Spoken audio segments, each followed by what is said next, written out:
gonna tell you 5 different ways that you can start taking better care of your hair. If you guys are interested, continue watching. Hey guys, welcome back to my channel. So today I'm going to be sharing with you guys how you can start taking better care of your hair. I'm going to be telling you my 5 tips that you can start trying out today and changing up your hair routine so that your hair can start being longer, stronger, and thicker. So before I even begin, I want to give you guys a backstory if you're new to my channel. I've been growing out my hair for a very long time. I've trialed, errored, a whole bunch of things, a whole bunch of products, hair ties, anything, everything, and I've seen what works for me and what doesn't work for me. And so for a while, I've been doing my, my minimal hair care routine. I did a big chop last year, and since then my hair has grown a lot, and I feel like it's because of the techniques that I use in my hair, my day-to-day routine of how I take care of my hair. So I'm going to be sharing 5 tips how you can better improve your hair care routine.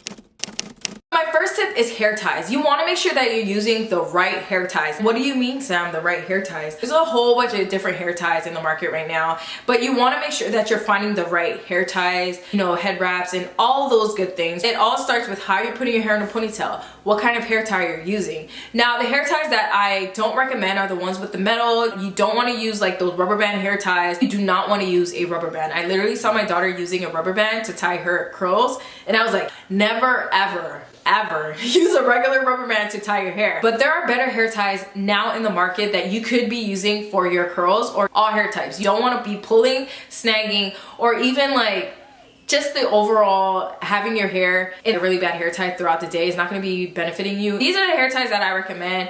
I like these specific hair ties because it works for my hair and my children's hair. So it's kind of like I do like a trial and error because I have my hair to work with and I also have my kids' hair to work with. So I kind of can see which hair ties don't do damage to my kids' hairs.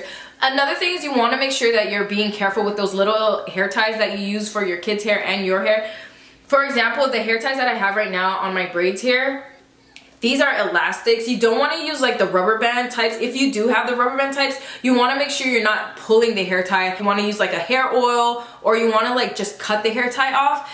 I don't recommend you pulling it off because I noticed before when I used to use the rubber band hair ties that I would get a lot of split ends, but I noticed when I switched to elastic hair ties, they've actually been a lot better on my hair. And if you don't have those like elastic hair ties, you can just use like the regular hair ties that are safe for your hair. And the hair ties can cause breakage to your hair, and you don't want that to happen. So that's why I recommend using top quality hair ties and hair ties that won't cause the breakage. Like I said, for those little hair ties, if you're using it in your hair or your children's hair, you just want to make sure that you're being aware of how you take the hair ties out. You don't want to just pull it, and you don't want to just yank on it because it's going to cause a lot of harm than good. Tip number 2 is shampooing correctly. Now, I can't stress this enough. If you're shampooing your hair once, you're not necessarily getting all the residue and the dirt buildup that's accumulating in your scalp and your roots. So I recommend washing your hair twice. If you guys seen in my previous curly hair wash routines, I'm always washing my hair twice. The first time you get like a decent lather, not as much lather, but the second time around you're getting a really good lather with the shampoo or what you're using, that it takes out the buildup and all that dirt in your hair that has accumulated over like the week or 2 weeks, 3 weeks, depending on how often you wash your hair. So you just want to make sure that you're washing your hair really good with shampoo. Now, when I say hair, I'm specifically talking about your scalp and your roots area. You don't want to apply shampoo at the ends of your hair. There's not really much dirt and buildup going on at the ends of your hair. Most of it's happening at the scalp, especially if you're applying oils throughout the day or during the week, or you haven't washed your hair. Like for me, I always have my hair in braids, or for like curly hair, I don't wash my hair every single day. But when it's time to wash my hair, I do know that I have a lot of dirt and buildup in my scalp and my roots area. So I want to make sure that I'm applying shampoo to this specific area. That's something that you want to make sure that you're doing, is just shampooing this area. I've noticed when I just wash my hair one time that I will still have like the oily buildup, and sometimes the products don't go in my hair as good as if I would just wash my hair twice.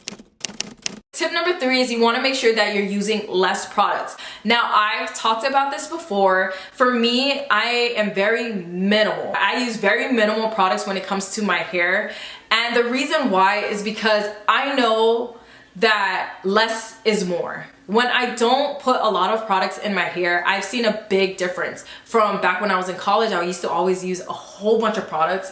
And I was coloring my hair, and I was doing a whole bunch of different things. But I noticed when I started using less products, and when I say less, I used to just shampoo my hair, condition my hair, put a leave-in, and put a styling cream, and put some hair oil, and that's it. And then I would just go about my day. Sometimes I wouldn't even put like a curl cream. I would just put a leave-in, some oil, and that's it. And that's all I would do with my hair. So I just keep it very minimal. Even till this day, I use very minimal products. If I'm doing like a product review for you guys, I'm making sure that I've used the products for some time. Other than that, I'm not adding a new product to my curly hair routine unless it's like top notch, like woo woo woo woo woo, this is super super good, you know, or I know it's going to be beneficial to my hair. But like I said, I already have my staple products that I always use, so I'm always going to stick with that. That's like my go-to. If I go off of my staple products, then I know I can go back to this because I know it works for me. So you want to make sure you're using less products. Less products benefit your hair in the long run. Like I said, for me personally, all I use is a shampoo, a conditioner, a leave-in, and a hair oil. And sometimes I do use like a curl cream. Just like when you put makeup on your face, you don't want to like cake on a whole bunch of makeup, right? That's just like with your hair. You want your hair to be in its healthy state, but at the same time, like for us with curly hair, you want to make sure that you're putting products in your hair, but you don't want to overdo it and put too much products, especially if you're not washing your hair often. You want to make sure you keep it minimal. Like for example, I have my hair in braids. I only put a minimal products. All I did was shampoo, condition. Before I did this, I put a leave-in, and then I just styled it with like a little, like a braiding cream for my hair, and then I put oils at the end. That's it. And I know it will last me longer throughout the weeks because I didn't apply so much product in my hair. I'm not going to have too much product buildup because I didn't put a lot of products. So you always want to make sure that you're using less products. Now, tip number 4 is protecting your hair at night. When I say protect your hair at night, you want to be wrapping your hair. For me, back then, I used to tie my hair all the time in a bun and go to sleep. But then I realized my hair was stressed out because I would always just wrap it in a bun. I would just like do whatever to my hair. I wasn't really taking better care of my hair. The way you want to protect your hair is I put my hair in a braid, put oils at the ends of my hair. Sometimes I put a little bit at the roots, but I don't overdo it because I don't want too much product buildup up here. And then I wrap my hair with my head wrap, and then I go to sleep. That's how I've always been doing it. If you don't have a head wrap, but you have like a satin pillowcase, something that won't harm your hair, then you're fine. I don't use a satin pillowcase. So you want to make sure you're protecting your hair at night. And my last tip is heat protection. You don't want to put too much heat in your hair.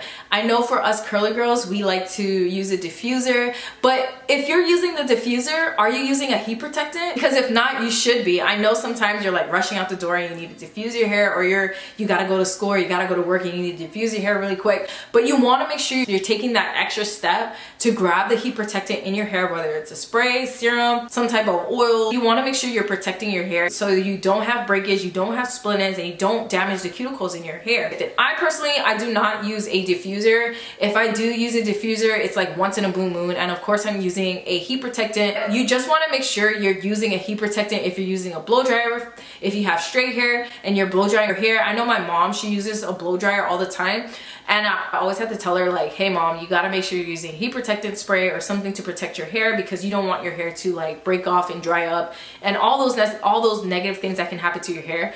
So you want to make sure you're using a protectant for your hair when you're using a diffuser or a blow dryer. That's pretty much all my tips on how you can start taking better care of your hair. And if you have other tips that you want to share with the people that are watching this video, go ahead and drop them in the comments. I'm sure there's a lot of other ways that you can start taking better care of your hair, but those are my main 5 tips that you can start doing to take better care of your hair. I know it's a process, but I do know if you start changing your hair routine and start making it better, your hair will start growing, flourishing, becoming healthy, thick, and you'll start to see a big difference with your hair. So I hope you guys enjoyed this video. I hope these tips help you in taking better care of your hair. I know it's a process when it comes to having your hair grow and making your hair healthy, but I hope these steps help you, that you can make the change in your curly hair routine. So yeah, that's pretty much it, and I hope it was helpful to give you guys those tips on how you can start taking better care of your hair, and I will see you guys in the next video. All right, bye guys.